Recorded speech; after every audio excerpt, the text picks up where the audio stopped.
আমার বন্ধুরা কেমন আছে? ভালো আছে? আমরা আসলে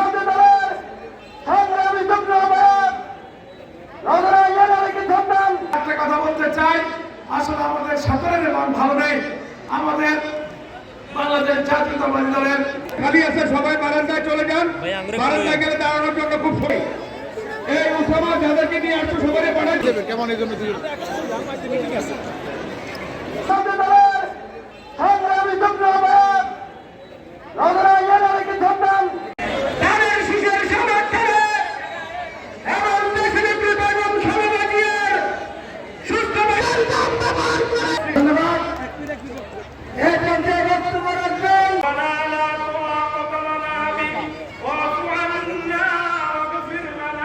رب اجعلني مقيم الصلاة ومن